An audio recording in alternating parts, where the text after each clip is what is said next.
பொதுவாகவே இந்த ஊர் சைடுன்னு எடுத்துக்கிட்டிங்கன்னா, ஊர் சைடுன்னு இல்லைங்க, எல்லா சிட்டி சைட்லேயுமே இந்த கல்யாண பேச்சு அடிபடுங்க. கல்யாண பேச்சு அடிபட்டதுக்கப்புறம் நிச்சயதார்த்தம் பண்ணுவாங்க. நிச்சயதார்த்தம் முடிஞ்ச கையோட பொண்ணு, கல்யாண பொண்ணு வந்து வெளியவே போகக்கூடாது. குறிப்பாக வெளியூருக்கு போகவே கூடாதுன்னு நிறைய ரூல்ஸ் அண்ட் ரெகுலேஷன்லாம் போட்டு வச்சுருப்பாங்க. ஆனால் இப்போ இருக்கிற ஜென்ரேஷனுக்கு அதை எவ்வளோ பேர் மதிப்பாங்க, அதை எப்படி பின்பற்றுவாங்கங்கிறதுலாம் நமக்கு தெரியாது. ஒருவேளை அவங்களோட அந்த கட்டுப்பாடை மீறி இவங்க என்னடா சொல்கிறது நம்ம என்னடா கேட்குறதுன்னு சொல்லிட்டு உங்களோட ஃப்ரெண்டு வீட்டுக்கோ இல்லை உங்கள் தொழில் சம்மந்தமாக வெளியூருக்கு எங்கேயாச்சும் போகிறீங்கன்னு வச்சுக்கோங்களேன், வீட்டில் இருக்கிறவங்க சொன்ன மாதிரியே காத்து கருப்பு எதனா அண்டிருச்சுன்னா என்ன பண்ணுவீங்க? எஸ், இன்னைக்கு நம்ம பார்க்க போகிற ஸ்டோரியுமே ரொம்பவே த்ரில்லிங்கான ஒரு ஸ்டோரிங்க. ஒரு பிரைடல் மேக்கப் பண்ணுற மேக்கப் ஆர்டிஸ்ட்டுக்கு அவங்களோட வாழ்க்கையில் நடந்த ஒரு அமானுஷ்யத்தை தான் என்கிட்ட ஷேர் பண்ணியிருக்கிறாங்க. அதைத்தான் நான் உங்ககிட்ட ஷேர் பண்ண போகிறேன். இது ஒரு புரியாத புதிர் மாதிரி இருக்குங்க. கதையை ஸ்டார்டிங்லேருந்து எண்டு வரைக்கும் கரெக்டாக கேளுங்க. ஏன்னா ஒவ்வொரு விஷயத்துலையுமே ஒவ்வொரு ஹிடன் சீக்ரெட் இருக்குங்க. அப்படி தான் இருந்தது. என்னோட நரேஷனில் அவங்க ஒப்படைச்ச உண்மை சம்பவத்தை நான் உங்ககிட்ட ஒப்படைக்கிறேன். வாங்க ஷோக்குள்ளே போகலாம். Welcome to our show Devil's kitchen.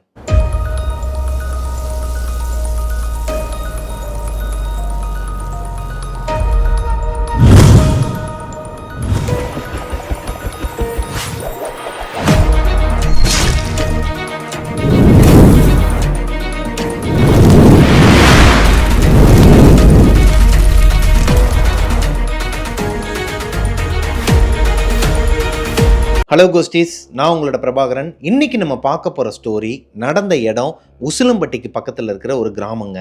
உசிலம்பட்டியை சேர்ந்த புவனா அப்படிங்கிற பொண்ணு தான் நமக்கு இன்ஸ்டாகிராமில் இந்த கதையை அனுப்பியிருக்கிறாங்க. புவனா வீட்டில் புவனாவோட அண்ணன் ரவி, அவங்களோட அக்கா துர்கா, அப்பா அம்மா தாத்தா பாட்டின்னு சொல்லிட்டு இவங்க கூட்டு குடும்பமா வாழ்ந்துட்டு இருக்கிற ஒரு பெரிய ஃபேமிலிங்க. புவனா ஒரு மேக்கப் ஆர்டிஸ்ட். அவங்களுக்கு ஏகப்பட்ட கான்டாக்ட்ஸ் இருக்கு. அவங்க ஊர்ல அவங்களுக்கு வேலை வருதோ இல்லையோ எல்லா ஊர்ல இருந்தும் கூப்பிடுவாங்களாங்க. குறிப்பா சென்னையில இருந்து அவங்களுக்கு நிறைய ஆர்டர்ஸ் வருமா. ஏன்னா அவங்களோட ஒர்க்கு சுத்தமா இருக்கிறனாலையும் பிடிச்சிருக்கிறனாலையும் கிளைண்ட்ஸ் அதிகமா அவங்கள கூப்பிடுறாங்க. இப்போ புவனாவோட அண்ணன் ரவி ரொம்ப வருஷமாவே ஒரு பொண்ணை லவ் பண்ணிட்டு இருக்கிறாரு. மதுரையில இருக்கிற ஒரு பொண்ணை லவ் பண்ணிட்டு இருக்கிறாரு. அந்த விஷயம் வீட்டுக்கு தெரியாது, ஆனா புவனாவுக்கு தெரியும். ஒரு நாள் என்ன ஆகுதுன்னா, காலையில யாரோ ஒருத்தவங்க காலிங் பெல் அடிக்கிறாங்க. ரவி தான் போய் டோரை ஓப்பன் பண்ணி பார்க்குறாரு. பார்த்தா அவருக்கு ஒரு ஷாக்குங்க. அவர் லவ் பண்ற பொண்ணு பிரியா அவங்க வீட்டு வாசல்ல வந்து நிற்கிறாங்க. சேரீலாம் கட்டிக்கிட்டு நகையெல்லாம் போட்டுக்கிட்டு. ஒருவேளை அவங்க வீட்டில் எதனா சொல்லி அதை ஒத்துக்காம திடீர்னு அந்த பொண்ணு இவங்க வீட்டுக்கு ஓடி வந்துருச்சோ, என்னடா அது காலங்காத்தால நமக்கு இப்படி ஒரு தலைவலின்னு சொல்லிட்டு உள்ளெல்லாம் பார்த்துருக்கிறாரு. அவங்க அப்பா அம்மாலாம் பார்க்குறாங்களா, இன்னும் எதுக்குப்பா இங்கே வந்தேன்னு சொல்லிட்டு அவர் சொல்லும் போது அவங்களோட அப்பா அம்மாவும் அங்கே வந்திருக்கிறாங்க. அதான் இந்த பிரியாவோட அப்பா அம்மாவும் வந்திருக்கிறாங்க, அவங்களோட அண்ணனும் வந்திருக்கிறாங்க. ஓ, அப்போ இந்த பிள்ளை வந்து வீட்டில் சொல்லி அவங்க வந்து ஓகே சொல்லி இப்போ நம்ம வீட்டுக்கு வந்து மாப்பிள்ளை பார்க்க வந்திருக்கிறாங்க போலன்னு நினச்சிக்கிறாரு. எல்லாரையும் கூப்பிட்டு உள்ளேயும் உட்கார வைக்கிறாரு. அவங்க அப்பா அம்மாவெல்லாம் கூப்பிட்டு அப்பா அம்மா வாங்கன்னு சொல்லும்போது தான் அவங்க அப்பா சொல்கிறாரு, வாங்க வாங்க மாப்பிள்ள நல்லா இருக்கீங்களா, புரோக்கர் சொன்னார் காலையிலே கால் பண்ணாருன்னு சொல்லும் போது தான் ரவியோட தங்கச்சி, அதாவது புவனாவோட அக்கா இருக்காங்க இல்லையா, அவங்கள பொண்ணு பார்க்கறதுக்காக பிரியாவோட அண்ணன் வந்திருக்கிறாரு. பொண்ணு கொடுத்து பொண்ணு எடுக்கிற மாதிரி கதையா இருக்குதுங்க. ரவி எதிர்பார்க்காத வகையா அவங்க இவங்களோட வீட்டில் சம்மந்தம் வச்சுக்கிட்டது நல்லதா போச்சுங்க. என்னன்னா, இப்போ பொண்ணு கொடுத்து பொண்ணு எடுக்கிற மாதிரி அவங்களே பேசியிருக்கிறாங்க. உங்க பையன் வந்து என்ன பண்றாரு, எங்க பொண்ணுக்கும் மாப்பிள்ளை பார்த்துட்டு தான் இருக்கிறோம், உங்களுக்கு இன்ட்ரெஸ்ட் என்ன கொடுங்கன்னு. லவ் மேரேஜ் அப்படியே அரேஞ்ச் மேரேஜா மாறப்போகுது. ஸோ ரொம்ப சந்தோஷமாக இருக்கிறாங்க. இதுக்கு நடுவில் புவனாவை மட்டும் ஏன் விட்டு வைக்கணும், அவங்களுக்கும் கல்யாணம் வயசு வந்துருச்சு, அவங்களுக்கும் வந்து கல்யாணம் பண்ணி வச்சிடலாம், 3 பேருக்கு ஒரே மேடையில் வச்சு கல்யாணம் பண்ணி வச்சிடலாம்னு சொல்லி அவங்க குடும்பத்தில் இருக்கிறவங்க எல்லாருமே பேசும்போது ஒரு மாப்பிள்ளை இருக்கிறாருன்னு சொல்லிட்டு வந்திருக்கிறாங்க இல்லையா ரவியோட ஆளு பிரியா, அவங்களோட அப்பா சொல்கிறாரு, எங்கள் சொந்தத்தில் ஒரு பையன் இருக்கிறான், அவங்களுக்கு ஓகேனா சொல்லுங்கள், நம்ம முடிச்சிடலாம் அப்படிங்கிற மாதிரி சொல்கிறாரு. அதே மாதிரி அவங்க அப்பாவும் ஓகே சொல்லி அந்த பையன் வந்து புவனாவை பார்த்து எல்லாமே ஓகே ஆகிடுதுங்க. இப்போது ஒரே ஸ்டேஜில் 3 பேருக்கும் கல்யாணம் பண்ணிடலான்னு சொல்லி நிச்சயதார்த்தமும் முடியுது.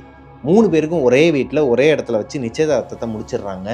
நிச்சயதார்த்தம் முடிஞ்ச கையோட புவனாவை வீட்டுக்குள்ளேயே வச்சுக்கிறாங்க. புவனாவையும் புவனாவோட அக்காவையும் வீட்டுக்குள்ளேயே வச்சுக்கிறாங்க. இதுக்கப்புறம் யாருமே வெளியே போகக்கூடாது, குறிப்பாக வெளியூருக்கு போகவே கூடாது. அதே மாதிரி தான் புவனாவோட அண்ணன் ரவிக்கும், நீ வீட்டுக்குள்ளேயே தான் இருக்கணும் கிடையாதுடா, வெளியே போகலாம், ஆனால் ஊர் எல்லையை மட்டும் தாண்டி போகாதங்கிற மாதிரி ஒரு கையில் ஒரு கயிறு ஒன்று கட்டி விட்டுருக்குறாங்க. இது அவங்களோட குடும்ப சம்பிரதாயமாங்க. அது என்னங்கிறது கீழே கமெண்ட்டில் சொல்லுங்கள். உங்களோட வீட்லேயும் மேபி அந்த மாதிரி சம்பிரதாயங்கள்லாம் இருக்கலாம். இந்த டைமில் புவனாவுக்கு ஒரு கால் வருதுங்க. ஒரு நாள் ஈவினிங் 7 மணிக்கு இந்த நிச்சயதார்த்தம் முடிஞ்சு அடுத்த 2 நாள்லேயே புவனாவுக்கு கால் வருது. சென்னையில் ஒரு குடும்பம் அவங்களும் ஒரு கூட்டு குடும்பம் தாங்க. அவங்க வீட்டுல மொத்தம் 3 பொண்ணுங்க. 2 பொண்ணுங்களுக்கு கல்யாணம் ஆயிடுச்சு. கடைசி பொண்ணுக்கு மட்டும் இன்னும் கல்யாணம் ஆகல. அந்த பொண்ணுக்கு கல்யாண பேச்சு அடிபட்டு நிச்சயதார்த்தமும் முடிஞ்சு ரிசப்ஷனும் வைக்க போறாங்க. ரிசப்ஷனுக்கு ஆல்ரெடி புவனா கிட்ட மேக்கப்புக்கு கேட்டிருக்கிறாங்க. இவங்க நடந்த விஷயம் எல்லாத்தையும் சொல்லியிருக்கிறாங்க. எங்களோட ஊர் கட்டுப்பாடுன்னு ஒன்று இருக்குது. நானே நினைச்சாலும் இப்போ வீட்டை விட்டு வெளியேற முடியாது, குறிப்பாக சென்னைக்கெலாம் அனுப்பவே மாட்டாங்க அப்படிங்கிற மாதிரி ஸ்ட்ரிக்டாக சொல்லியிருக்கிறாங்க. அதனால அந்த சென்னையில் இருக்கிற ஃபேமிலி என்ன பண்ணுறாங்கன்னா, வேற ஒரு பிரைடல் மேக்கப்பை கூப்பிட்டு டெஸ்ட் ஷூட் பண்ணியிருக்கிறாங்க. அதாவது டெஸ்ட் மேக்கப் பண்ணுவாங்களா, அது எனக்கு தெரியாது. டெஸ்ட் மேக்கப்னு ஏதோ சொன்னாங்க. அந்த மாதிரி பண்ணி பார்க்கும்போது அவங்களுக்கு சுத்தமாக பிடிக்கல. அந்த பொண்ணுக்கு புவனா வந்து ஃப்ரெண்டு மாதிரி, ஒரு அக்கா தங்கச்சி மாதிரி தான் பழகுவாங்களாம். ஸோ எனக்கு புவனா தான் வேணும், நீங்கள் வந்து என்ன பண்ணீங்களோ எனக்கு தெரியாது, அவங்கள வந்து கார் வச்சு கூப்பிட்டுட்டு வாங்க அப்படிங்கிற மாதிரி அவங்க அடம் பிடிக்கிறாங்களாம். இல்லைன்னா எனக்கு மேக்கப்பே வேணாம், இல்லை நிச்சயதார்த்தமே வேணாங்கிற அளவுக்கு ஓவராக பண்ணியிருக்கிறாங்க. இப்போ வேறு வழி இல்லாமல் பொண்ணோட அம்மா கால் பண்ணி புவனா கிட்ட கெஞ்சுறாங்க. அம்மா, நான் யார்கிட்டையுமே இந்த அளவுக்கு கேட்டதில்லை, கெஞ்சி கேட்டதில்லை, அவள் தான் வேணும், அதாவது நீ தான் வேணும்னு சொல்லிட்டு அடம் பிடிக்கிறாம்மா, நீ வரலன்னா இங்கே கல்யாணமே நடக்காது, நான் கூட உங்கள் அப்பா அம்மா கிட்ட பேசுகிறேன், கார் கூட அனுப்பி வைக்கிறேன், உன்னை பத்திரமா கூப்பிட்டுட்டு வந்துட்டு பத்திரமா கூப்பிட்டு போய் வீட்டில் விடுற வரைக்கும் என்னோட பொறுப்பு, ஓகேவா அப்படிங்கிறாங்க. அப்படிலாம் வேணாம்மா, நான் வரேன், எனக்கு புரியுது உங்களோட சுச்சுவேஷன் என்னங்கிறது, அவங்களுக்கு உங்களோட மேக்கப் பிடிக்கலங்கிறாங்க, நான் வரேன், நான் கண்டிப்பாக வரேன், ஆனால் நீங்கள் கார்லாம் அனுப்பவேணா, எங்கள் ஊர்லேருந்து நிறைய பஸ்லாம் போகுது, நான் ஒரு ஸ்லீப்பரில் பஸ் புக் பண்ணி நான் வந்துடுறேன், சூப்பர்மா, எவ்வளோ ஆகுதுன்னு சொல்லி நான் உனக்கு பே பண்ணிடுறேங்கிறாங்க. ஓகே, அது வந்து அவங்களோட பிஸ்னஸ்ங்கிறனால ஓகேம்மா, நீங்கள் எவ்வளோ ஆகுதுங்கிற பில்லு நான் உங்களுக்கு கொடுக்குறேன், நீங்கள் கொடுத்துருங்கன்னு சொல்லி எல்லாம் பேசி முடிச்சு புவனாவோட அம்மா கிட்ட போய் இந்த விஷயத்த சொல்லும்போது அவங்க எரிஞ்சு விழுகிறாங்க. இங்கே பார், நீ என்ன பண்ண எது பண்ணே தெரியாது, நீ வேலை பாரு, நான் தப்பு சொல்லலை, ஆனால் இன்னும் ஒரு மாதத்துக்கு அப்புறமா தான் உனக்கு கல்யாணம், சரியா?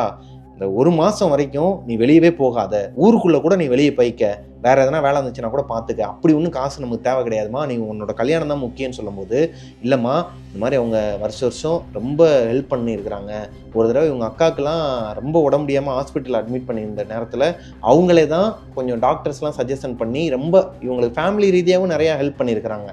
அதெல்லாம் சொல்லும்போது அவங்க அம்மாவுக்கும் வேறு வழி தெரியலை. சரிம்மா, எனக்கு எல்லாம் புரியுதுமா, இருந்தாலும் பத்திரமா போயிட்டு வான்னு சொல்லிட்டு இவங்களோட குலசாமி கற்குவேல் ஐயனார், இந்த கற்குவேல் ஐயனாரோட திருநீர் அப்புறம் சில பொருட்கள்லாம் இவங்க கிட்ட கொடுத்து விட்டுருக்குறாங்க. யாரு? புவனாவோட அம்மா. 2017 மே மாதம் இந்த பொண்ணு கிளம்புறாங்க, எங்க சென்னைக்கு கிளம்புறாங்க, பஸ்ஸும் புக் பண்ணிடுறாங்க. புக் பண்ணதுக்கு அப்புறமா இவங்க பஸ்ஸுக்கு போகிறதுக்கு முன்னாடி ஏகப்பட்ட தடங்கள் வந்துருக்குதுங்க. இந்த பொண்ணுக்கு வீட்டில் ஐயனாரை கும்பிட்டுட்டு தான் கிளம்புவாங்களாம். சாமி கும்பிட்டுட்டு இருக்கும்போது ஃபோட்டோ கீழே விழுந்து நொறுங்கி இருக்குது. புவனாவோட வீட்டில் அவங்களோட பேரண்ட்ஸ் என்ன சொல்கிறாங்கன்னா, ஏமா ஏதோ தப்பாக படுது, கொஞ்ச நேரம் உட்காந்துட்டு போன்ட்டுருக்குறாங்க. பஸ்லேருந்து கால் பண்ணும்போதும் ஒரு 5 நிமிஷம் லேட்டாக இருங்க, வந்துட்டோம்னு சொல்லிட்டு, ஏன்னா லோக்கல்லேருந்து ஏறுறதுனால அங்கே இருக்கிறவங்களும் கேட்டுப்பாங்களாங்க. 10 நிமிஷம் லேட்டாக தான் போயிருக்கிறாங்க, தண்ணி குடிச்சிட்டு லேட்டாக தான் போயிருக்கிறாங்க. பஸ்ஸில் ஏறும் போதும் காலில் இடித்து பிளட்டு வந்துருக்குதுங்க புவனாக்கு. என்னடா இதுன்னு சொல்லிட்டு அவங்க அப்பாவுக்கு மனசே சரியில்லைம்மா, நீ ஊருக்கு போயிட்டு வேலையை எனக்கு ஒரு ஃபோனை போடு, ஐயனாரும் உன் கூடயே இருப்பார், நீ கவலைப்படாத, எதுனாலும் அம்மாவுக்கு கால் பண்ணு இல்லை அப்பாவுக்கு கால் பண்ணு, நாங்கள் முழிச்சு தான் இருப்போம். அப்பா அப்படிலாம் கிடையாதுப்பா, நான் கவனக்குறைவால் மேலே ஏறும்போது இடிச்சுக்கிட்டேன், இதெல்லாம் ஒரு பெரிய விஷயமா பேசிகிட்டு இருக்க, போப்பான்னு சொல்லிட்டு அவங்களோட லக்கேஜ் எல்லாத்தையும் கீழே வச்சுட்டு, அதாவது பஸ்ஸுக்கு அடியில் வச்சுட்டு ஒரே ஒரு பேக் மட்டும் எடுத்துக்கிட்டு மேலே போயிருக்கிறாங்க. இவங்களுக்கு அப்பர் சீட்டு தான் கிடச்சிருக்குது. புவனா சென்னைக்கு போக போகிறது ஒரு ஸ்லீப்பர் பஸ்ஸுங்க. இந்த ஸ்லீப்பர் பஸ்ஸில் இவங்களுக்கு கிடைச்சது லெஃப்ட் சைடு சீட்டு. ரைட் சைடில் 2 பேர் படுத்து தூங்குற மாதிரி இருக்கும், லெஃப்ட் சைடில் ஒருத்தர் மட்டும் படுத்து தூங்குற மாதிரி இருக்கும். நிறைய பேர் பஸ்ஸில் போயிருப்பீங்க, அந்த எக்ஸ்பீரியன்ஸ் இல்லாதவங்களுக்கு நான் சொல்கிறது புரிஞ்சுக்கோங்க. இப்போது மேலே அப்பர் சைடில் இருக்கிற சீட்டு தான் இவங்களுக்கு அலாட் ஆகிருக்குது, அதான் புக் பண்ணியிருக்கிறாங்க. மேலே ஏறி படுக்க போகும்போது இவங்களுக்கு ஆப்போசிட் சீட்டில் அந்த 2 பேர் படுப்பாங்க இல்லையா, அந்த சீட்டரில் ஒரே ஒரு பொண்ணு மட்டும் படுத்து தூங்கிட்டு இருக்கிறாங்க. சரியான தூக்கமாங்க, நல்லா கொரட்டை விட்டு தூங்கிட்டு இருக்கிறாங்க. என்னன்னா அந்த பொண்ணோட ட்ரெஸ்லாம் கொஞ்சம் விலகி இருக்குது. இந்த பொண்ணு பார்த்தோன்னே என்னடா அது இப்படி படுத்து தூங்கிட்டு இருக்கிறாங்க, நல்லா அசந்து தூங்கிட்டு இருக்கிறாங்க, ஓகே கொஞ்சம் அந்த ஸ்க்ரீனை மூடி விட்டுட்டு தூங்கலாம்னு சொல்லிட்டு இவங்க பாவம் பார்த்து அந்த ஸ்க்ரீனை ஃபுல்லாக மூடி விட்டுட்டு படுத்து இவங்க அப்பாவுக்கு டாட்டாலாம் காட்டிட்டு படுத்து தூங்கிடுறாங்க. பஸ்ஸும் மூவ் ஆக ஆரம்பிச்சிருது. பஸ் திருச்சியை தாண்டினதுக்கு அப்புறமா ஒரு இடத்துல லாரி கிராஸ் ஆகிருக்குதுங்க பைபாஸில். பஸ் மூவ் ஆகி போயிட்டு இருக்குது. மயான அமைதி, பஸ்ஸே அமைதியாக இருக்குது. அந்த வெளியே ஓடுற சக்கரத்தோட சவுண்டு கூட உள்ளே கேட்காதான், அந்த அளவுக்கு கொஞ்சம் ஹைடெக்கான ஒரு பஸ்ஸாங்க, ஏசி பஸ் தான். பஸ்ஸோட நேம் வந்து மென்ஷன் பண்ண வேணாம்னு சொல்லிட்டாங்க. போயிட்டு இருக்கும்போது ஒரே ஒரு லாரி வந்து கிராஸ் ஆகும்போது, ஏன்னா இவங்க இந்த ஜன்னலோரமாக தான் படுத்துருக்குறாங்க இல்லையா, அந்த சவுண்டு ரொம்ப பயங்கரமாக கேட்கும். ஆனால் உள்ளுக்குள்ள அந்த கண்ணாடியை தாண்டி இது ஒரு ஹைஃபையான பஸ்ஸாவே இருந்தாலுமே லைட்டா கேட்கும் இல்லையா, அந்த சவுண்டுல அலறி அடிச்சு எந்திரிச்சிடுறாங்க. டக்குன்னு முழிப்பு வருது. இவங்க இந்த பக்கம் ஃபேஸ் பண்ணி தான் படுத்து தூங்கிட்டு இருக்காங்க. புவனா இப்படி கை வச்சுக்கிட்டு இப்படி தான் படுத்து தூங்கி இருக்காங்க. அவங்க ஆல்ரெடி அந்த ஸ்க்ரீனும் போட்டு வச்சிருக்காங்க. இந்த ஸ்க்ரீன் லைட்டா விலகி இருந்திருக்குது, காத்துல கொஞ்சம் கொஞ்சமா விலகி இருந்திருக்குதுங்க. இப்போ அந்த விலகி இந்த ஸ்க்ரீனுக்கு ஆப்போசிட்ல அந்த பொண்ணு படுத்து தூங்கிட்டு இருக்கிறாங்க இல்லையா, அவங்களோட ஸ்க்ரீனும் விலகி இருந்திருக்குது முகம் தெரிகிற அளவுக்கு. இவங்க கண்முழிச்சு பார்க்கும்போது ஒரு மாதிரி தூக்கி போட்டிருக்குதுங்க. ஆப்போசிட்டில் படுத்துருக்கிற பொண்ணு கண்ணை முழிச்சு இப்படி கையை வச்சுக்கிட்டு இவங்களே இப்படி பார்த்துட்டு இருந்துருக்குறாங்க. ஒரு மாதிரி பக்குனாகி பயந்து போய் எந்திரிச்சிருக்கிறாங்க. டக்குன்னு எந்திரிக்கும் போது மேலே தான் படுத்திருக்காங்க இல்லையா, அப்பர் சீட்டுங்கிறனால முட்டி இருக்கிறாங்க. தலையில சரியான காயமா, இடிச்ச உன்னையும் தேய்ச்சி விட்டுட்டு மறுபடியும் திரும்பி பார்த்துருக்குறாங்க. அந்த பொண்ணு நல்லா படுத்து தூங்கிட்டு இருந்துருக்குறாங்க. புவனாக்கு ஒன்றுமே புரியல. என்னடா அது, இப்போதான் பார்த்தோம் அந்த பொண்ணு கண்ணை முழிச்சு ஒரு மாதிரி கையெல்லாம் வச்சு படுத்து பார்த்துட்டு இருந்தா, நம்மளை தான் பார்த்துட்டு இருந்தா. இப்போ பார்த்தா அந்த பொண்ணு நல்லா படுத்து தூங்கிட்டு இருக்கா. அதுவும் அந்த பொண்ணோட முகம் இந்த பொண்ணோட முகத்தை பார்த்த மாதிரி இல்லை, ஆப்போசிட்டில் திரும்பி படுத்துருக்குறாங்களாம். இவங்களுக்கு தூக்கமே போச்சாங்க அன்னைக்கு நைட்டு முழுக்க. இவங்க அப்பா கொடுத்து விட்ட அந்த கற்குவேல் அணினார் இவங்களோட குலதெய்வத்தோட திருநீரை பூசிட்டு சாமியை கும்பிட்டுட்டு படுத்து தூங்குறதுக்கு ட்ரை பண்ணியிருக்கிறாங்க. ரொம்ப நேரமாக தூக்கமே வரல. மறுபடியும் திரும்பி 2 நிமிஷத்துக்கு ஒரு தடவை ஆப்போசிட்டில் இருக்கிற அந்த பொண்ணையே பார்த்துட்டு படுத்துருக்காங்க. ஒரு கடத்துக்கு மேலே படுத்து தூங்கிடுறாங்க. ஒரு அரை மணி நேரத்தில் தூங்கிடுறாங்க. இவங்க தூங்கி கொஞ்ச நேரத்திலேயே இந்த ஒரு இடத்துல நிப்பாட்டுவாங்க இல்லையா, பஸ்ஸை நிப்பாட்டிட்டு சாப்பிட்றவங்களாம் சாப்பிட்டுக்குங்க, தண்ணி குடிக்கிறவங்களாம் குடிச்சுக்கோங்கன்னு சொல்லிட்டு நிப்பாட்டும் போது புவனா எந்திரிச்சு பார்த்துருக்குறாங்க. ஆப்போசிட்டில் யாருமே இல்லை, அந்த பொண்ணு இல்லை.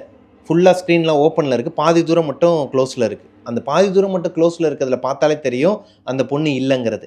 ஸோ வெளியே இறங்கி போயிட்டாங்க போலன்ட்டு இவங்களும் இறங்கி போகிறாங்க. ரெஸ்ட் ரூமுக்கு போகிறாங்க. பே பண்ணிவிட்டு உள்ளே போய் பார்த்தா ரெஸ்ட் ரூமில் அந்த பொண்ணு கரெக்டாக இவங்க உள்ளே போகும்போது அந்த பொண்ணு வந்து லாஸ்ட் பாத்ரூமில் அவங்க மட்டும் உள்ளே போகிறாங்களாம். புவனாக்கு ஒரு உறுத்தலுங்க. என்னடா இந்த பிள்ளைக்கு பிரச்சனை, அந்த பொண்ணை வந்து ஒரு வாரத்தினாலும் கேட்டணும், நம்ம தூங்கும் போது கரெக்டாக அட்ஜஸ்ட் பண்ணி படுக்க மாட்டியா, நான் பார்த்ததுனால ஓகே, எதனா பொறுக்கி பசங்களாம் பார்த்தா என்ன ஆகுறதுன்னு எதனா ஒன்று சொல்லிடணும், அந்த பொண்ணுகிட்ட ஒரு அவேர்னஸாவாச்சும் சொல்லிடலான்னு சொல்லிட்டு அவங்க ரெஸ்ட் ரூம்லேருந்து வெளியே வந்து வெயிட் பண்ணுறாங்க. அவங்க லாஸ்ட் பாத்ரூம் வந்து க்ளோஸ்லேயே இருக்குது. சரி வெளியே வந்து வெயிட் பண்ணலாம்னு சொல்லிட்டு ரொம்ப நேரம் வெயிட் பண்ணியிருக்காங்க. வெயிட் பண்ணி பார்த்தா அந்த பொண்ணு வரலை. ஒருவேளை இவங்க ரெஸ்ட் ரூம் போயிட்டு இருக்கும் போதே அந்த பொண்ணு ரெஸ்ட் ரூம் போயிட்டு பஸ்ஸில் ஏறிட்டாங்களோ அப்படிங்கிற தாட்டும் வருது. இதுக்கு நடுவில் பஸ்காரங்க வேற ஆரன் அடிச்சு கூப்பிடுறாங்க. வாங்க வாங்க எல்லாரும் வாங்க, கிளம்புறோம், பஸ் கிளம்புதுன்னு சொல்லி கூப்பிடும்போது புவனாவும் பஸ்ஸில் ஏற போகிறாங்க. உள்ளே ஏறி போய் பார்த்தா அந்த பொண்ணு இவங்களுக்கு முன்னாடியே வந்தது மட்டும் இல்லாமல் மறுபடியும் படுத்து தூங்க ஆரம்பிச்சிருச்சாங்க. இப்போ ட்ரெஸ்லாம் கரெக்டாக அட்ஜஸ்ட் பண்ணி தான் தூங்குறாங்க. இவங்கள ஃபேஸ் பண்ண மாதிரி தான் முகம் இருக்குது. என்னடா அது, இப்போ தான் பாத்ரூமில் பார்த்தோம், அதுக்குள்ளே ஒரு 3 நிமிஷத்தில் எங்கே வந்து படுத்துருக்குது. சரி ஓகே நம்மளும் படுத்து தூங்கிடும், நமக்கு எதுக்கு வம்புன்னு சொல்லிட்டு படுத்து தூங்கிட்டாங்களாங்க. அடுத்த நாள் காலையில் ஒரு 7-7:15 இருக்குமா பஸ்ஸு கோயம்பேடுக்கு வந்துடுது. கோயம்பேடுக்கு வந்ததுக்கு அப்புறமா இந்த கண்டக்டர்லாம் வந்து எழுப்புவாங்க இல்லையா, அந்த மாதிரி ரொம்ப நேரமாக கத்திக்கிட்டு இருந்திருக்காங்க. இந்த பொண்ணு எந்திரிக்கவே இல்லை போல். லாஸ்ட்டாக அவர் வந்து லைட்டாக காலில் வந்து ஒரு அடி அடிச்சிருக்காரு. எந்திரிமா அப்படின்னு சொன்னோன்னே இவங்க டக்குன்னு எந்திரிச்சிருக்கிறாங்க. பதறி போய் எந்திரிச்சிருக்கிறாங்க ஏதோ ஒரு நினப்பில் தூங்கினால. எவ்வளோ நேரமாக எழுப்பிக்கிட்டு இருக்கிறேன், கோயம்பேடு வந்துருச்சுமா எந்திரிமானோனையும் எந்திரிச்சு பார்க்கும்போது ஆப்போசிட்டில் அந்த பொண்ணு இல்லை. இவங்களுக்கு மறுபடியும் ஒரு பயம் வருது, அந்த பொண்ணு எங்கே போனா. இறங்கி பார்க்கும்போது தான் தெரியுது அந்த இடத்துல யாருமே இல்லை, அந்த பஸ்ஸில் யாருமே இல்லை. ஏன்னா எல்லாருமே இறங்கிட்டாங்க, இந்த பொண்ணு மட்டும் தான் இறங்காமல் இருந்திருக்குது. ரொம்ப நேரமாக கத்திட்டு இருந்திருக்கிறார் கண்டக்டரும். இந்த மினி பஸ் ஸ்டாண்ட் சொல்லுவாங்க, ஆம்னி பஸ் ஸ்டாண்டுன்னு சொல்லுவாங்க, அந்த பஸ் ஸ்டாண்டில் நடக்குது இந்த விஷயம்லாம். புவனா கீழே இறங்கும் போதே அந்த பொண்ணு வீட்டுக்காரங்க எல்லாரும் வந்துடுறாங்க. புவனாவுக்கு கான்டாக்ட் பண்ணி அவங்கள பிக்கப் பண்ணிவிட்டு மண்டபத்துக்கும் கூட்டு போயிடுறாங்க. இவங்க புக் பண்ணியிருக்கிற அந்த கல்யாண வீடு இருக்கு இல்லையா, அந்த கல்யாண மண்டபம் ஒரு மகாலாங்க. இந்த இவிபி ராஜேஸ்வரின்னு சொல்லி கேள்விப்பட்டிருப்பீங்க, அந்த மாதிரி, அந்த மண்டபம் கிடையாது, அந்த மாதிரி ஒரு சூப்பர் மண்டபமாங்க. அதில் மொத்தம் 18 ரூம் இருக்குமா. வெளியே யாரும் ரூம் எடுக்கக்கூடாதுன்னு சொல்லிட்டு அது ஒரு ஏசி மஹால் தான். பயங்கரமாக இருக்குமா, பிரம்மாண்டமாக இருக்குமா, ஒரு பேலஸ் மாதிரி இருக்குமா. ஸோ அங்கே வச்சு தான் கல்யாணம் நடக்க போகுது. கல்யாணத்துக்கு முந்தின நாள் ரிசப்ஷன், நைட்டு ரிசப்ஷன், காலையில் கல்யாணம். இதுதான் அங்கே நடக்க போகிறது அடுத்து. இப்போ புவனா அங்கே போனதுக்கப்புறமா இந்த புக் பண்ணாங்க இல்லையா பொண்ணு ஸ்வேதா, அந்த பொண்ணு செம ஹாப்பியாங்க. புவனாவை பார்த்தோன்னே அப்பாடா இப்போதான் என்னை வந்து இப்போதான் எனக்கு கண்ணே திறக்குது, சூப்பர்க்கா, நான் ரெடி ஆகிட்டு வந்துடுறேன், உங்களோட ரூம் வந்து என்னோட ரூமுக்கு பக்கத்து ரூம் தான், இன்னைக்கு நைட்டு வந்து நீங்கள் அங்கே தான் தங்க போகிறீங்க அப்படிங்கிறாங்க. இவங்க ஏதோ ஒரு டென்ஷன்லேயே இருக்கிறாங்க. என்னென்னா இவங்களுக்கு நைட்டு நடந்தது, அந்த பொண்ணை பார்த்தது, இதெல்லாம் மண்டைக்குள்ளேயே ஓடிக்கிட்டு இருக்கு புவனாக்கு இன்னுமே. இருந்தாலும் அதுலேருந்து வெளியே வந்துடுறாங்க, இந்த கல்யாணம் அட்மாஸ்பியருக்குள்ளே வந்துடுறாங்க. அந்த பொண்ணை பார்த்தோன்னே இவங்களும் ஹாப்பி ஆயிடுறாங்க. அவங்களுக்கான ஒரு ரூமும் கொடுத்துட்றாங்க தங்குறதுக்கு, நைட்டு தூங்குறதுக்கு. அங்கே போய் ஃப்ரெஷ் அப் ஆகிட்டு வந்த புவனா கீழே பிரைடோட ரூம் இருக்கு இல்லையா, அங்கே மேக்கப்புக்கு எல்லாத்தையும் ரெடி பண்ணிட்டு இருக்காங்க. இன்னும் 3 மணி நேரத்தில் ஃபங்க்ஷன் ஆரம்பிக்க போகுது. இப்போ எல்லா பிரைடல் மேக்கப்பையும் எடுத்து வச்சுட்டு இருக்காங்க. அந்த மேக்கப்புக்கு தேவையான பொருட்கள்லாம் எடுத்து வச்சுட்டு இருக்கும்போது யாரோ ஒருத்தவங்க டோர் நாக் பண்ணுறாங்க. ஸ்வேதா தான் வந்திருக்கிறாங்கன்னு சொல்லிட்டு புவனாவும் போய் டோரை ஓப்பன் பண்ணுறாங்க. ஓப்பன் பண்ணி பார்த்தா நைட்டு இவங்க பஸ்ஸில் ஒரு பொண்ணை பார்த்தாங்க இல்லையா, அதே பொண்ணு தகன்னு ஒரு மாதிரி தங்க நகைகள்லாம் போட்டுக்கிட்டு சூப்பராக சாரீலாம் கட்டிக்கிட்டு மேக்கப் மட்டும் போடாமல் செம்ம அழகாக இருக்குதாங்க. மேக்கப் போடாமல் அந்த பொண்ணு செம்ம அழகாக இருந்திருக்குது. அந்த பொண்ணு வெளியே நின்றுட்டு இருக்கிறாங்களாம். புவனா நீங்கள் தானே? ஆமாம். பிரைடல் மேக்கப் நீங்கள் தான்? ஆமாம் நான் தான். ஸ்வேதா இங்கே? இல்லை முதல்ல எனக்கு போடுங்க. இல்லைம்மா நான் உங்களுக்குலாம் பேசவே இல்லை, அவங்களுக்கு தான் பேசியிருக்கிறேன். ஏங்க காசு வந்து நாங்கள் கொடுத்துட்றோம், அவங்க கொடுத்துருவாங்க, ஒன்றும் பிரச்சனை இல்லை, நான் கூட உங்களுக்கு பே பண்ணிடுறேன், ஏன் 2 பேருக்கு மேக்கப் போட மாட்டீங்களான்னு சொல்லிட்டு ஒரு மாதிரி அரட்டுற தோணியில் கேட்டிருக்கிறாங்க. இது எதுக்கிட்டா வம்பு, நம்ம வேறு ஊர்லேருந்து இங்கே வந்துட்டோம், பேமெண்ட் எதனா கை வச்சிட போகிறாங்க, ஏன்னா முக்கியமான ஆளாக இருக்க போகிறாங்கன்னு சொல்லிட்டு அவங்கள உள்ளே கூப்பிட்டு ஏசி ரூம்ங்கிறனால ஏசி வெளியே போகக்கூடாதுன்னு சொல்லிட்டு டோரை லாக் பண்ணிவிட்டு அவங்களுக்கு மேக்கப் போடுறதுக்காக உட்கார வைக்கிறாங்க. இப்போது புவனாக்கு ஒரு மாதிரி குறுகுறுன்னு இருக்குதுங்க. கேட்டலாமா, ஏங்க நைட்டு நீங்கள் தானே பஸ்ஸில் வந்தீங்க, ஏங்க அப்படி என்னை பயமுறுத்துனீங்கன்னு சொல்லி கேட்டலாமான்னு சொல்லி இருக்குது. இருந்தாலும் கல்யாண வீட்டுக்காரங்க, மாப்பிள்ளை வீட்டுக்காரங்களா பொண்ணு வீட்டுக்காரங்களான்னு தெரியலை, எதனா 7:30 கூட்டிகிற போகிறோன்னு சொல்லிட்டு அமைதியாகவே இருந்திருக்கிறாங்க. என்ன மேக்கப் பண்ணணும் உங்களுக்கு? 3 வகையான மேக்கப்பாங்க. அதெல்லாம் எனக்கு அவங்க சொன்னாங்க, எனக்கு புரியலை. என்ன மேக்கப் வேணும்னு சொல்லி கேட்கும்போது உனக்கு என்னோடய ஃபேஸ்க்கு என்ன மேக்கப் கரெக்டாக இருக்குன்னு தோணுதோ அதை போடு அப்படிங்கிற மாதிரி சொல்லியிருக்கிறாங்க. இப்போது மேக்கப் போட்டுக்கிட்டே மெதுவாக பேச்சை கொடுக்க ஆரம்பிக்கிறாங்க. ஏங்க நேற்று வந்து நீங்கள் தானே பஸ்ஸில் வந்தீங்க அப்படிங்கும்போது, ஆமாம் நான் தான் வந்தேன். சரி எங்கே நீங்கள் எங்கள் ஊருக்காரங்க தானா? ஏன்னா எங்கள் ஊர் பஸ்ஸில் தான் உங்களை பார்த்தேன், எங்கள் ஊர்லேருந்து தான் ஸ்டாப்பிங்கே ஆரம்பிக்குது, நீங்கள் எங்கள் ஊர் தானா அப்படின்னு சொல்லி கேட்கும்போது, இல்லை நான் உங்கள் ஊர்லாம் இல்லை.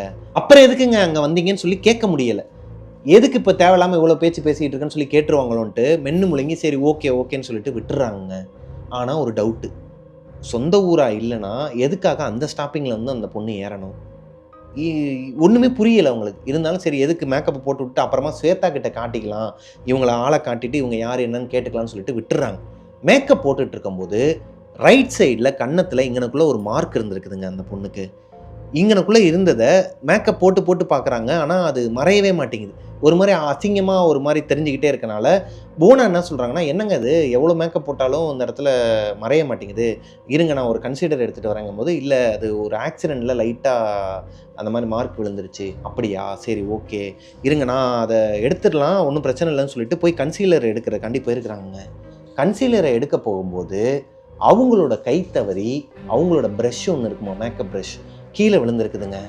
அதை எடுக்கலான்னு கீழே குனிஞ்சு எடுக்கும்போது பார்த்துருக்குறாங்க கண்ணாடியில் அந்த பொண்ணு அங்கே உட்காந்துருக்குறாங்க இல்லையா, அந்த பொண்ணுக்கு இங்கனக்குள்ளே ஒரு மார்க் இருந்துச்சு இல்லையா, அந்த பக்கம் ஃபுல்லாகவே ஒரு மாதிரி எரிஞ்சு போய் தோல்லாம் உறிஞ்சி கண்ணில் வந்து கருவிலியே இல்லையாங்க, வெள்ளை கரு மட்டும்தான். இந்த கருவிலி இல்லைன்னா எப்படி இருக்கும் கண்ணு, ஒரு சைடு மட்டும்தான் அப்படி இருக்குதான். எந்த பக்கம் அந்த மார்க்கை பார்த்தாங்களோ அங்கே மட்டும் எரிஞ்சு போய் ஒரு மாதிரி இங்கனக்குள்ளே ஏதோ கம்பிலாம் குத்திட்டு இருக்குதான் நெஞ்சில்.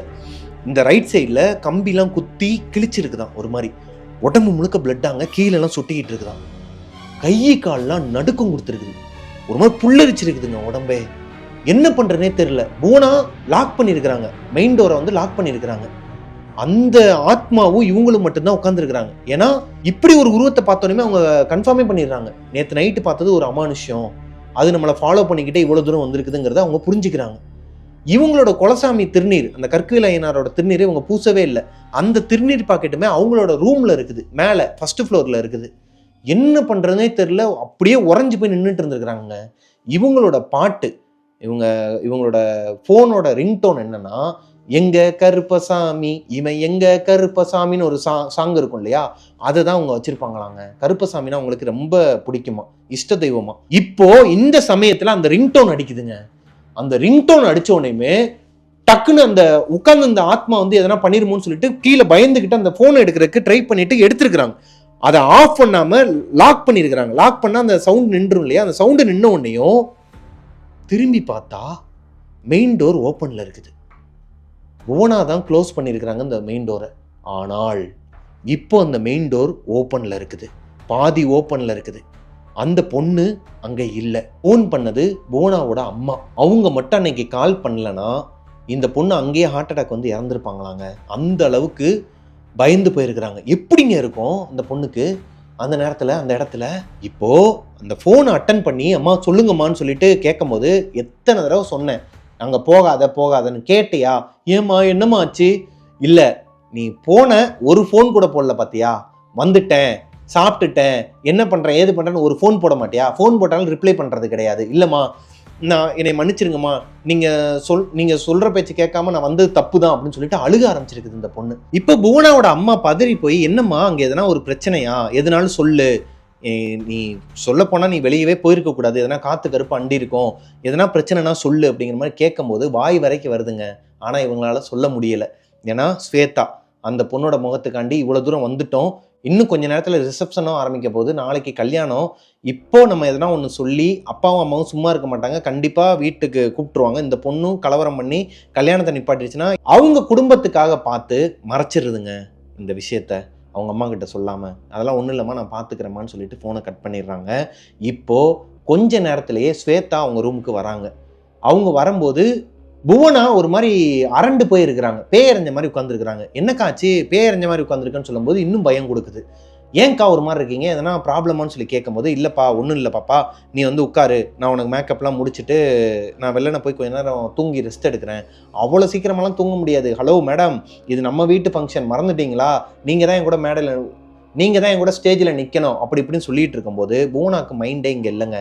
நடந்த அந்த பஸ்ஸில் நடந்த சம்பவத்துலேருந்து இவங்களோட ரூமில் நடந்த சம்பவம் வரைக்கும் எல்லாத்தையுமே ஒரு மாதிரி ரீகால் பண்ணி அவங்க வேற ஒரு உலகத்தில் இருந்துட்டு இருக்கிறாங்க. இதை கவனித்த ஸ்வேதா, இங்கே பாருங்கக்கா, ஏதோ ஒன்று போட்டு குழப்பிக்கிட்டே இருக்குன்னு தெரியுது, என்னன்னு சொல்லு, இல்லை நான் சொன்னேன்னா அது தப்பாயிடும், நீ வேற கல்யாணம் பொண்ணு, பயந்துட்டேன்னா ஒரு மாதிரி பயந்தக்குள்ளார ஆயிடுச்சுன்னா அது தப்பாயிடும், வேணாம், நான் கல்யாணம் முடிஞ்சதுக்கப்புறம் சொல்கிறேங்கிறாங்க. ஏக்கா நீ இதை சொல்லாமல் இருந்தால் கூட பரவாயில்ல, நீ இதை சொன்னதுக்கப்புறமா தான் எனக்கு இன்னும் கொஞ்சம் க்யூரியாசிட்டி அதிகமாகுது, தயவு செஞ்சு சொல்லுன்னு சொல்லி வற்புறுத்தி சொல்ல வச்சுருக்கிறாங்க. இவங்களும் நடந்த எல்லாத்தையும் சொன்னதுக்கப்புறமா ஸ்வேதா ஒரு மாதிரி அரண்டு போய் பயந்த மாதிரி முகத்தை வச்சுக்கிட்டு, என்னக்கா சொல்கிறீங்க, இது உண்மையாக நடந்துச்சு அக்கான்னு சொல்லிட்டு அழுகிற மாதிரி முகம் வந்தனையும் புவனா பயந்துடுறாங்க. இதுக்கு தாண்டி சொன்னேன், நீ பயந்துருன்னு சொல்லிட்டு தான் நான் சொல்ல மாட்டேன்னு சொன்னப்போ சிரிச்சிருக்கிறாங்க. ஏங்கா எந்த உலகத்தில் இருக்கிற 2017 வந்துட்டு டெக்னாலஜி டெவலப்மெண்ட்டில் வந்துட்டு நீ பாட்டுக்கு பேய் இருக்குது அது இருக்குது, நான் பஸ்ஸில் பார்த்தேன் இப்போ ரூமில் பார்த்தேன்னு சொல்லி கதை கொடுத்துக்கிட்டு இருக்கிற, இதெல்லாம் நம்புற மாதிரி அக்கா இருக்குன்னு சொல்லி சிரிச்சுக்கிட்டே அவங்கள கலாய்ச்சிருக்கிறாங்க. இவங்க இப்போ அழுக ஆரம்பிச்சிருக்காங்க. நான் சொல்கிறது உண்மை தான் ஸ்வேதா, யாருக்கிட்ட சொல்கிறதுன்னு தெரில, சரி விடு, உனக்கு அது பொய்யாவே இருக்கட்டும் சொல்லி அவங்களுக்கு உண்டான மேக்கப்பெல்லாம் 1 மணி நேரம் அவங்கள உட்கார வச்சு பிரைடுக்கு உண்டான எல்லா மேக்கப்பும் பண்ணி ஸ்டேஜுக்கும் அனுப்பிடுறாங்க. ஃபங்க்ஷனும் ஸ்டார்ட் ஆயிடுதுங்க. இப்போது ஃபங்க்ஷன் ஸ்டார்ட் ஆனதுக்கப்புறமா அவங்களோட ரூமில், புவனாவோட ரூமில் இருந்து புவனா வெளியே வராங்க ஸ்டேஜுக்கு வரலான்னு சொல்லிட்டு. வரும்போது அவங்களுக்கு மறுபடியும் ஒரு ஷாக்குங்க. இவங்க பார்த்தாங்க இல்லையா அந்த பொண்ணு எரிஞ்சு போன மாதிரி ஒரு உருவம், நைட்டு பார்த்தாங்க இல்லையா, அந்த பொண்ணு ஸ்டேஜில் ஸ்வேதாவுக்கு பக்கத்துலேயே நின்றுட்டு இருக்குதாங்க, கல்யாண பொண்ணுக்கு பக்கத்துலேயே.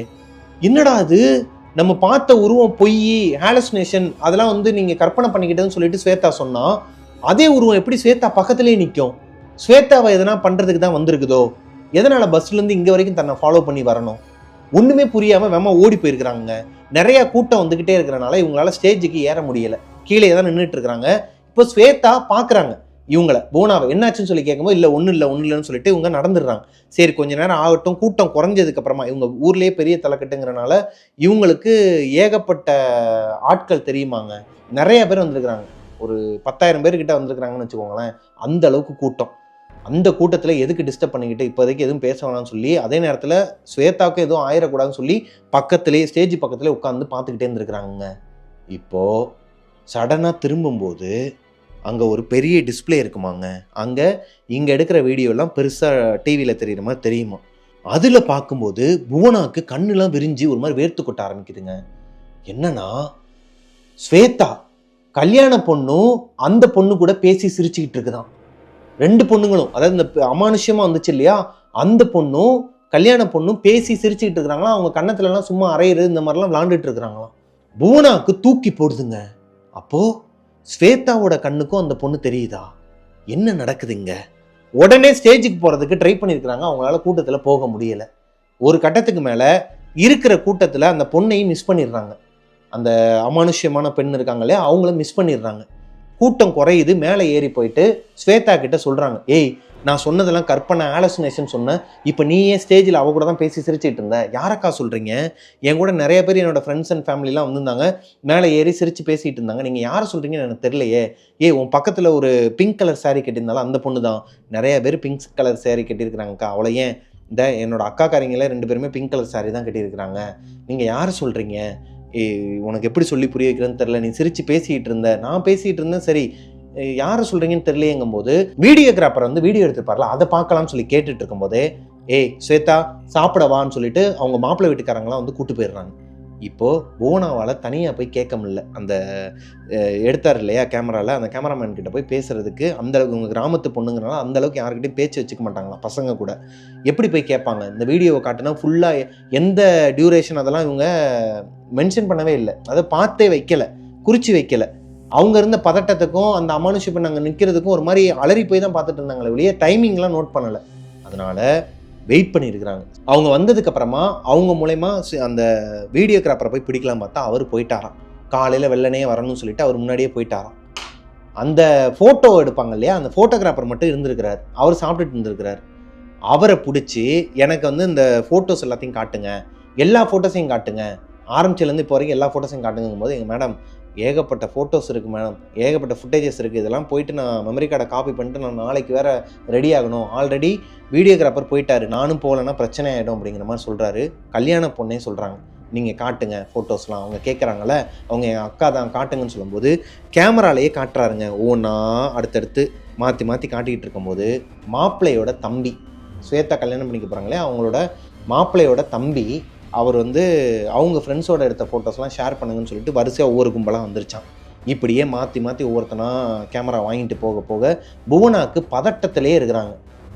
ஸ்வேதா சொல்கிறாங்க, அதெல்லாம் ஒன்றும் இல்லைங்க, நாளைக்கு கல்யாணத்துக்கு எப்படினாலும் வருவாங்கள்ல, நீங்கள் அப்போ கையை காட்டுங்க, என் கூடயே கூட நீங்கள் நின்றுக்கோங்க, டைம் ஆகிடுச்சு வாங்க தூங்கலாம்னு சொல்லி கேட்கும்போது, இல்லைப்பா பார்த்துட்டா தான் எனக்கு தூக்கம் வரும், இல்லைன்னா எனக்கு நைட்லாம் தூக்கமே வராது, இதே ஞாபகமாக தான் இருக்குன்னு சொல்லிட்டு வெயிட் பண்ணியிருக்கிறாங்க.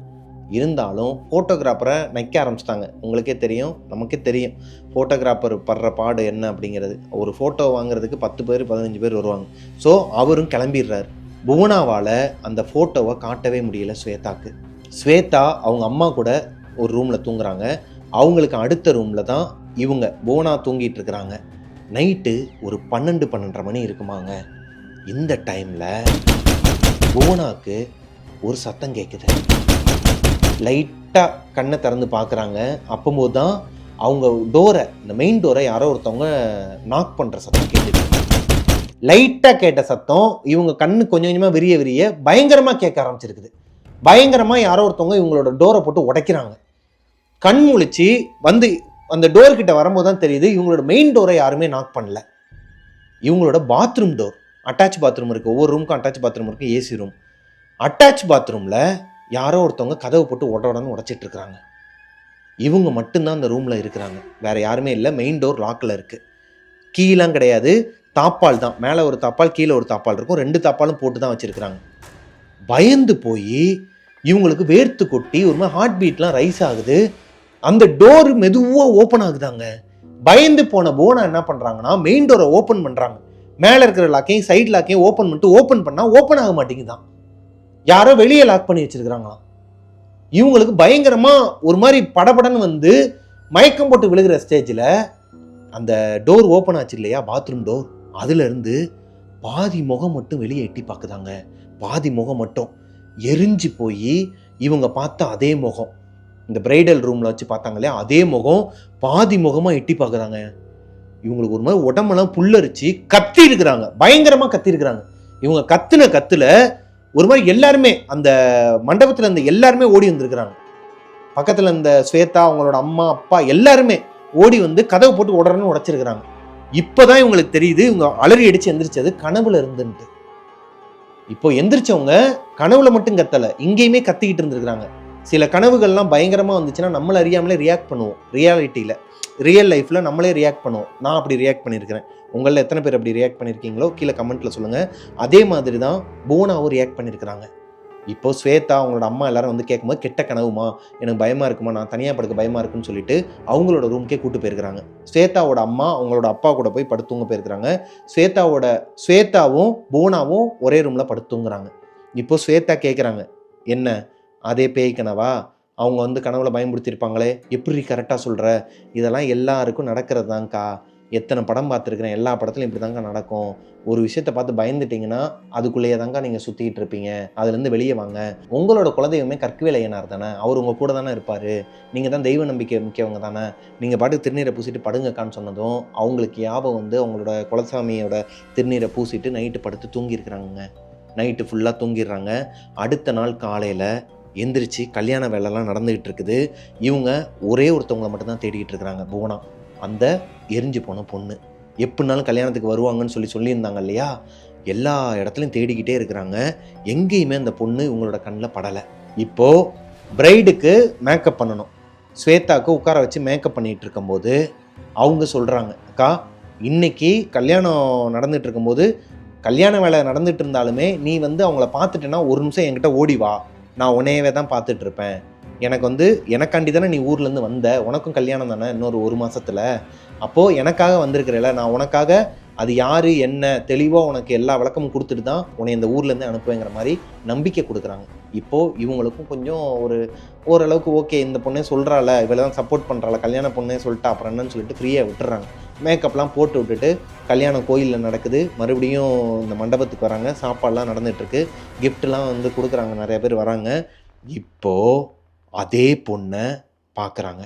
இதே மண்டபத்தில் தான் இந்த விஷயங்கள்லாம் நடந்துகிட்ருக்கு. அதே பொண்ணை புவனா பார்க்குறாங்க. எங்கன்னா புவனாவோட ரூம்குள்ளேருந்து அந்த பொண்ணு வெளியே வருதாங்க. அங்கே இந்த லாக்லாம் கிடையாது, லாக் பண்ணிட்டுலாம் வரல. எல்லாருமே சொந்தக்காரங்க தான், ரொம்ப ஒரு பணக்காரவங்க கல்யாணங்கிறனால அங்கே அந்த அளவுக்குலாம் ரொம்ப யாரையும் சந்தேகப்படாமல் ஒரு மாதிரி விட்டுட்டு வந்திருக்கிறாங்க. அங்கே அவங்களோட ரூம்குள்ளேருந்து அந்த பொண்ணு வெளியே வந்திருக்கிறாங்க. இவங்களுக்கு ஒரு மாதிரி தூக்கி போட்டிருக்குதுங்க. அந்த பொண்ணுக்கு இவங்களோட ரூமில் என்ன வேலை? இப்போ ஸ்வேதா கிட்ட சொல்கிறதுக்காக மண்டபத்துக்கு மேலே அந்த ஸ்டேஜுக்கு மேலே ஓடுறாங்க. ஓடி போய் பார்த்தா அங்கே இவங்க பார்த்த அதே உருவத்தில் ஒரு பொண்ணு ரெட் கலர் சாரி கட்டி ஸ்வேதா கூட நின்றுட்டு இருக்கிறாங்க. இவங்களுக்கு ஒரு மாதிரி தூக்கி போடுதுங்க. ஒரே பொண்ணு எப்படி கீழேயும் இருப்பாங்க ஸ்டேஜில், அதே மாதிரி அவங்களோட ரூம்லேயும் இருப்பாங்க. ஸ்வேதா கிட்ட சொல்கிறாங்க, இப்படின்னு கண்ணு காட்டியிருக்கிறாங்க. என்னக்கா என்னாச்சுக்கான்னு சொல்லி கேட்கும்போது, இந்த பொண்ணு தாண்டி, இவ தாண்டி நான் பார்த்தேன், இவ தான் வந்து அந்த பேய் அப்படிங்கிற மாதிரி சொல்லும் போது அந்த பொண்ணு என்னாச்சு, ஏய் ஸ்வேதா என்ன பேசிகிட்டு இருக்கிறாங்க, ஆர் யூ மேட் அப்படிங்கிற மாதிரி பேசும்போது ஸ்வேதா இவங்களோட புவனாவோட கையை பிடிச்சி கண்ட்ரோல் பண்ணி, இங்கே பாருங்கள் ஃபங்க்ஷன் முடியட்டும், எல்லாரும் போகட்டும், அக்கா நம்ம பேசலாம்னு சொல்லிட்டு அந்த வந்திருக்கிறாங்க இல்லையா, வந்திருக்கிற அந்த பொண்ணோட பேர் நிரஞ்சனாவாங்க. நிரஞ்சனாக்கா, நீங்கள் ஒன்றும் கோவப்படாதீங்க, அவங்க கொஞ்சம் அஃபெக்ட் ஆகிருக்கிறாங்க, ஏதோ ஒரு அமானுஷத்தை பார்த்து பயந்துருக்கிறாங்க, உங்களை மாதிரியே ஒரு உருவத்தை பார்த்துட்டு பயந்துருக்கிறாங்க, பேய்ன்னு சொல்லிட்டு இருக்கிறாங்கன்னு. அந்த பொண்ணும் அப்படியா, சரி ஓகே கல்யாணம் முடிஞ்சோன்னே பேசலாம், என்ன லூஸ் மாதிரி எல்லாரும் முன்னாடி இப்படி பேசிகிட்டு இருக்கிறான்னு சொல்லிட்டு போயிட்டாங்களாங்க. கல்யாண வேலைலாம் முடிச்சதுக்கப்புறமா மண்டபத்தில் ஸ்வேதாவோட ரூம்குள்ளே ஸ்வேதாவும் புவனாவும் வெயிட் பண்ணிகிட்டு இருக்கிறாங்க அந்த பொண்ணுக்காக, நிரஞ்சனாக்காக. அவங்களும் ரூம்குள்ளே வராங்க. வந்த உடனேயுமே இவங்களுக்கு கை கால்லாம் உதற ஆரம்பிக்குது, ஒரு மாதிரி வேர்த்து கொட்ட ஆரம்பிக்குது, படபடன்னு வருது. ஸ்வேதா தான் புவனாவோட கையை பிடிச்சிக்கிட்டு, அக்கா பயப்படாதீங்க, நான் பார்த்துக்கிறேன், அவங்க பேய் கிடையாது, எனக்கு தெரிஞ்சவங்க தான், நிரஞ்சனா தான், எங்கள் ஃபேமிலி ஃப்ரெண்டு தான் சொல்லும்போது, இப்போ நடந்த எல்லா விஷயத்தையுமே, புவனாக்கு என்னென்ன அமானுஷங்கள் நடந்துச்சோ ஊர்லேருந்து அந்த பஸ்ஸில் ஆரம்பித்து இங்கே வரைக்குமே எல்லா விஷயத்தையும் நிரஞ்சனா கிட்ட சொன்னதுக்கப்புறமா தான் அவங்க ஒரு விஷயத்த சொல்கிறாங்க. நிரஞ்சனாவுக்கு ஒரு அக்கா இருக்கிறாங்களாங்க, 2 பேருமே ட்வின்ஸு. அவங்க பேர் பிரீத்தி. அவங்க ஒரு ஸ்போர்ட்ஸ் கேலாங்க. அவங்களுக்கு கல்யாணம் பண்ணுறதுக்கு வீட்டில் முடிவு பண்ணியிருக்கிறாங்க. அன்னைக்கு நைட்டு அவங்க மதுரையில் ஒரு காம்படிஷன் போயே திருவேன்னு சொல்லிட்டு போயிருக்கிறாங்க. போனவங்க ரிட்டன் வரவே இல்லை. அடுத்த நாள் ஈவினிங் அவங்களுக்கு ரிசப்ஷன். காலையில் கல்யாண மண்டபத்துக்கு வந்துடுவேன்னு சொல்லிட்டு போன பொண்ணு அடுத்த நாள் காலையில் வரல. ஏன்னா அவங்க வந்த பஸ்ஸு ஒரு ஸ்லீப்பர் பஸ் தான். அந்த ஸ்லீப்பர் பஸ் மதுரைக்கும் இவங்க ஊருக்கும் நடுவில் இருக்கிற ஒரு இடத்துல ஆக்சிடெண்ட் ஆகி அதில் இருந்தவங்களில் ஒரு 4 பொண்ணுங்க இறந்துட்டாங்க. அதில் இந்த கல்யாண பொண்ணான பிரீத்தியும் ஒருத்தவங்களாங்க. அந்த பொண்ணோட ஆத்மா தான் இப்போது புவனா பார்த்துருக்குறாங்க. அந்த ஆத்மா எதனால் புவனாவோட கண்ணுக்கு தெரியணும்? இப்போ அந்த பொண்ணு இறந்ததுக்கு அப்புறமா அவங்க வீட்டில் என்ன நடக்குதுன்னா, அவங்க அம்மா, அந்த பொண்ணோட அம்மா இருப்பாங்க இல்லையா, அந்த நிரஞ்சனா பிரீத்தியோட அந்த ட்வின்ஸோட அம்மா இருக்காங்க இல்லையா, அவங்களோட கண்ணுக்கும் அவங்களோட பொண்ணு ஒரு மாதிரி எரிஞ்சு போன உருவமாக தெரிஞ்சுக்கிட்டு தான் இருந்திருக்கிறாங்களாங்க. ரொம்ப பயப்படுவாங்களாம். நைட்டு அலறி அடிச்சு எந்திரிக்கிறது. அவங்க வீட்டில் வேலை பார்க்குறவங்களாம் வந்து அவங்கள பார்த்ததா சொல்லுவாங்களாம். ரொம்ப பயந்து போய் ஒரு தர்காக்கு போய் அந்த பாய் கிட்ட கயிறுலாம் வாங்கி கட்டி அவங்க வீட்டுக்கும் நிறையா விஷயங்கள்லாம் பண்ணி மந்திரிச்சு விட்டு இவங்க போகாத கோயிலே கிடையாதாங்க. 1 வருஷத்துக்கு அப்புறமா தான் அவங்களுக்கு அதுலேருந்து கொஞ்சம் வெளியே வந்திருக்கிறாங்க அவங்க அம்மா. இப்போ எதனால புவனாக்கு அவங்க கண்ணுக்கு தெரியணும்? ஒருவேளை அந்த பொண்ணு வந்து அந்த ஸ்லீப்பர் பஸ்ஸை தான் இவங்களும் வந்திருக்கிறாங்களா? எஸ். அதே ஆக்சிடென்ட் ஆன பஸ்ஸை ரெனோவேட் பண்ணி தான் ஓட்டிக்கிட்டு இருக்கிறாங்களாம். அதையுமே நிரஞ்சனா கன்ஃபார்ம் பண்ணுறாங்க விசாரித்து. அவங்க அப்பா கிட்ட விசாரித்து சொல்கிறாங்க. ஏன்னா புவனா ரொம்ப ஒரு மாதிரி குளிர்ஜுரம் வந்த மாதிரி ஆடி போயிருக்கிறாங்க. எப்படிங்க இருக்கும்? நம்ம அந்த இடத்துல இருந்தால் எப்படி இருக்கும் நமக்கு? இதெல்லாம் கேள்விப்படும் போதே நமக்கு ஒரு மாதிரி தலை சுத்து வருது. அந்த இடத்துல இருக்கிறவங்களுக்கு தான் அதோட வழி என்னங்கிறது தெரியும் இல்லையா? இத்தனைக்கும் அவங்களுக்கு எல்லாத்தையுமே தெரிஞ்சுக்கணும்னு நினைக்கிறாங்க. எல்லாத்தையுமே தெரிஞ்சுக்கிட்டு ஊருக்கு போனால் கொஞ்சம் நிம்மதியாக தூங்கலாம்னு சொல்லிட்டு தான் இவ்வளோ விஷயங்களையும் ஸ்வேதா பண்ணிகிட்டு இருக்கிறாங்க. விசாரிக்கும் போது தான் தெரியுது அந்த பஸ்ஸு ஆல்ரெடி ஆக்சிடென்ட் ஆன அதே பஸ்ஸை தான் மறுபடியும் ரெனோவேட் பண்ணி ஓட்டிகிட்டு இருக்கிறாங்க. அதே பஸ்ஸில் தான் பிரீத்தி இன்னும் இருக்கிறாங்க. புவனாவை பார்த்துருக்குறாங்க. புவனா கூடயே வந்திருக்கிறாங்க. இந்த மண்டபத்துக்கு வந்திருக்கிறாங்க. இதே மண்டபத்தில் தான் அவங்களுக்கும் கல்யாணம் ஆக வேண்டியதாங்க. ரிசப்ஷனும் கல்யாணமும் இதே மண்டபத்தில் தான் அவங்களுக்கும் புக் பண்ணி வச்சுருந்துருக்குறாங்க. அப்போது இறந்து போன பிரீத்தி புவனா மூலமாக என்ன சொல்ல வராங்க? இது அங்கேருந்த 3 பேருக்குமே புரியலை. முக்கியமாக புவனாவுக்கு புரியலை. அவங்களுக்கு ஒரு சொல்யூஷன் கிடச்சிருச்சு. இது யார் என்னங்கிறதுக்கான சொல்யூஷன் கிடச்சிருச்சு. ஆனால் புவனாவை பிரீத்தியோட ஆத்மா எதனால் ஃபாலோ பண்ணுச்சு, என்ன கன்வே பண்ண வராங்க, என்ன சொல்ல வராங்கங்கிறது சுத்தமாக தெரியலையாங்க. இப்போது புவனாவை இவங்க வந்து அவங்களோட கார்லேயே அவங்க ஊரில் போய் ட்ராப் பண்ணிடுறாங்க. அவங்க ஊருக்கு போனதுக்கப்புறமா குலசாமி கோயிலுக்கெல்லாம் போய் திருநீர் போட்டு கருப்பசாமி கோயிலுக்கும் போய் மந்திரிச்சு விட்டுட்டு நடந்த எல்லா விஷயத்தையுமே அவங்க அம்மா கிட்ட மட்டும் சொல்லியிருக்கிறாங்க.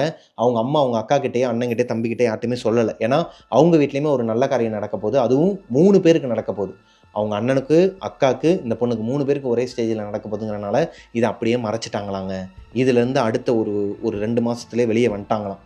அதுக்கப்புறமா அந்த பிரீத்தியோட ஆத்மா இவங்களை டிஸ்டர்ப் பண்ணலையாம். இவங்க ஊருக்கு போனதுக்கப்புறமாவே இவங்க கண்ணில் தெரியலையாம். இப்போ வரைக்குமே அவங்களுக்கு என்ன ஒரு கேள்விக்குறினா, எதனால் இவங்க கண்ணுக்கு பிரீத்தி அந்த பஸ்ஸில் கண்ணுக்கு தெரியணும், அது போக மண்டபத்துலையும் எதுக்காக தெரியணும், ஏன் இவங்களை போட்டு பயமுறுத்தணும், என்ன கன்வே பண்ண வந்தாங்கன்னு கடைசி வரைக்கும் தெரியவே இல்லையாங்க. அது மட்டும்தான் அவங்களுக்கு ஒரு குறைச்சல்.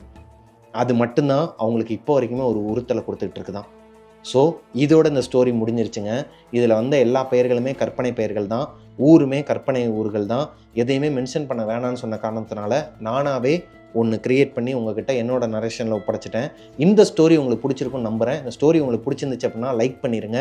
உங்களுக்கும் இதே மாதிரி எதனா அமானுஷ்யங்கள் நடந்திருக்குது, அதை என்கிட்ட ஷேர் பண்ணணும்னு நினச்சிங்கன்னா பிரபாகரன் அஃபிஷியல் மிஸ்டர் பிரபாகரன்கிற இன்ஸ்டாகிராம் ஐடிக்கு எனக்கு இன்பாக்ஸ் பண்ணுங்கள். மிஸ்டர் பிரபாகரன் யூடியூப் சேனலை சப்ஸ்கிரைப் பண்ணிடுங்க. பக்கத்தில் இருக்க பெல் ஐக்கானை தட்டி விட்டுருங்க. நெக்ஸ்ட் இதை விட ஒரு சூப்பரான ஸ்டோரியை உங்ககிட்ட சொல்கிற வரைக்கும் பாய். சப்ஸ்கிரைப் பண்ணிடுங்க, ஷேர் பண்ணுங்கள். குறிப்பாக ஏன்னா நான் டெய்லி வீடியோ போடுறதுக்கு எவ்வளோ கஷ்டப்படுறேங்கிறது எனக்கு தான் தெரியும். முடிஞ்ச அளவுக்கு நான் சுவாரஸ்யமாகவும் கொண்டு போயிட்டுருக்கேன். நிறைய பேர் வந்து லாங் வீடியோ போடுங்க, 50 நிமிஷம், ஒரு மணி நேரம் வீடியோலாம் போடுங்கங்கிறீங்க. டெய்லி வீடியோ போடும்போது சில விஷயங்கள்லாம் நீங்கள் அட்ஜஸ்ட் பண்ணி தான் ஆகணும். ஆனால் நான் உங்களுக்கு உண்டான விஷயங்களை நான் அதில் கொடுத்துட்ருக்கேன்னு நம்புகிறேன். ஸோ சப்போர்ட் பண்ணுற எல்லா கோஸ்டீஸுக்குமே தேங்க்யூ. கமெண்ட்ஸ் எல்லாமே நான் பார்த்துக்கிட்டு தான் இருக்கிறேன். ரொம்பவே சப்போர்ட் பண்ணுறீங்க. தங்கச்சிங்களா, அக்காக்களா, அண்ணன்களா, தம்பிங்களா, எல்லாருக்குமே உங்கள் குடும்பத்தில் ஒருத்தனா என்னைய பார்க்குறது எனக்கு ரொம்ப சந்தோஷமாக இருக்குது. இதே ஆதரவை தொடர்ந்து கொடுத்துக்கிட்டே இருங்க. உங்கள் ஃப்ரெண்ட்ஸ் எல்லாருமே சப்ஸ்கிரைப் பண்ண சொல்லுங்கள். கூடிய சீக்கிரமாக நம்ம 2 lakhs சப்ஸ்கிரைபர்ஸ் அச்சீவ் பண்ணணும். இந்த நியூ இயருக்குள்ளே இல்லைனா ஒரு தீபாவளிக்குள்ளங்கிறது ரொம்ப ஷார்ட் டைம் நினைக்கிறேன். நியூ இயருக்குள்ளே நம்ம 2 lakhs சப்ஸ்கிரைபர்ஸ் வந்துருவோன்னு நம்புகிறேன். ஸோ சப்ஸ்கிரைப் பண்ணிடுங்க. பக்கத்தில் இருக்க பெல் ஐக்கானை தட்டி விட்டுருங்க. டாட்டா, பாய் பாய்.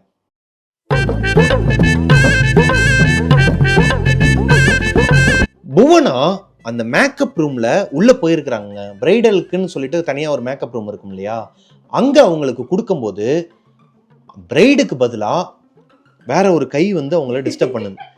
யாரா இதுன்னு சொல்லி பார்த்தா ஒரு எலி. இந்த எலி எதுக்கு இப்ப இங்க வந்திருக்குன்னு சொல்லிட்டு புவனா கேக்குறாங்க. எதுக்கு எலி வந்த? எதுக்கு வந்திருக்கு எலி? என்ன சிரிச்சுக்கிட்டு இருக்க? எதுக்கே வந்தாங்க இப்ப? யோ, சிரிக்கிறது தான் வந்தியா நீ?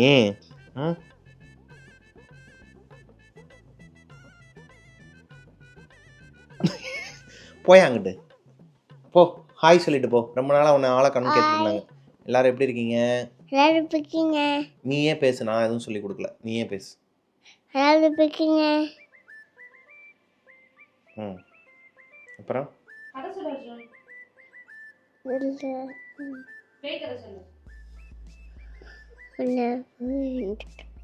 அமானுஷ்ய கதைகள் சொல்லுவியா?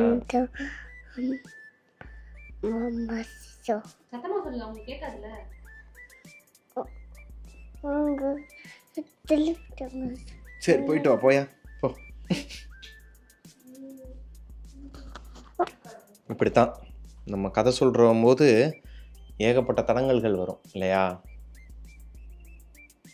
ஸோ அதுக்கப்புறமா அவங்க அங்கே என்ன நடந்து, ஏய் லூசாப்பா நீயும் பயந்த தானே? ஏன்பா இப்படி பண்ற? அந்த டோர் தான் லூஸா இருக்குன்னு தெரியல, அது கொஞ்சம் இது என்ன போட்டு வைப்பா தம்பி. இங்குது நானே சீரியஸான சீனுக்குள்ள போய்கிட்டு இருக்கேன். அமைதியா இருங்க கொஞ்ச நேரம். அம்மாவும் மகனும் கொஞ்ச நேரம் அமைதியா இருந்தீங்கன்னா டப்பு டப்புன்னு முடிச்சுட்டு போயிடலாம்.